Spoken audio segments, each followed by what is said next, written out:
Face à l'animateur Claudice Yard, Eunice Unon refuse de dire si elle est en couple avec Ténor ou pas. Eunice parle de son mariage avec Ténor pour plus de détails après le générique.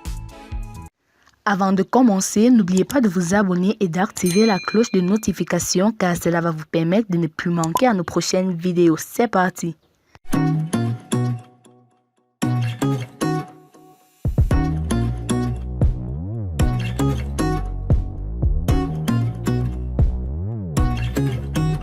Face à l'animateur Claudice Yard, Eunice Unon refuse de dire si elle est en couple avec Ténor ou pas. Eunice Unon alias Bébé Bouche Pointue se la coule douce actuellement du côté de la France. D'ailleurs, elle était le mardi 11 janvier sur le plateau de Couleurs Tropicales, célèbre émission de la radio française internationale RFI. La web humoriste a répondu aux nombreuses questions de l'animateur Claudice Yard. Ce dernier n'est pas à présenter. Et comme vous vous en doutez, la question de sa relation avec l'artiste musicien camerounais Ténor était au menu.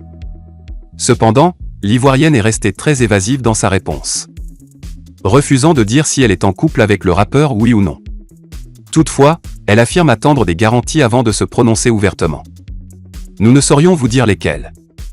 Alors que l'année dernière, Eunice avait mis fin unilatéralement à sa relation virtuelle avec Thierry Mangoumou AY a dit Ténor, les deux tourtereaux étaient apparus ces derniers temps ensemble sur les réseaux sociaux. Les clichés viraux de leur idylle laissaient croire que l'officialisation de leur relation était imminente. Tout compte fait, sans ou avec Ténor, la colleuse de vidéos de stars mérite bien ses vacances après une année bien mouvementée. Eunice Unon a même profité de son passage dans l'émission de Claudice Yard pour annoncer un nouveau spectacle après le succès de celui de 2021.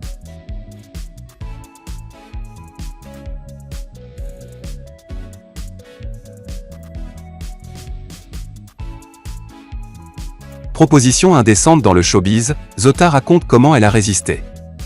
Le milieu du showbiz est plein de surprises. Souvent taxé de difficile, cet univers est un véritable panier à crabes. Déjà que ce n'est pas du tout facile pour les hommes, on imagine alors le sort qui est fait aux femmes qui sont souvent victimes de harcèlement. Difficile d'être une belle femme dans le monde de showbiz sans faire face à des propositions indécentes. Interrogée sur ce sujet, la petite Zota a confessé qu'elle a bel et bien été, elle aussi, victime de ces pratiques qui dégradent l'image de la femme. On m'a déjà fait des propositions indécentes, raconte-t-elle. Mais que s'est-il passé par la suite? Selon Zota, en plus de l'éducation qu'elle a reçue, c'est grâce aux conseils prodigués par son patron et mentor Serge Beno qu'elle s'en est sortie à chaque fois.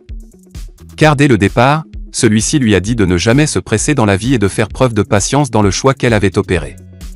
Car le succès est un long processus. D'où la patience en toute chose comme chemin certain d'une réussite véritable.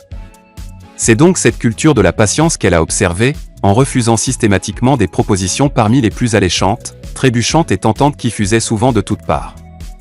Des propositions qui lui auraient permis de gagner sans suer, enfin, presque, de grosses sommes d'argent, sans jamais transpirer sur scène.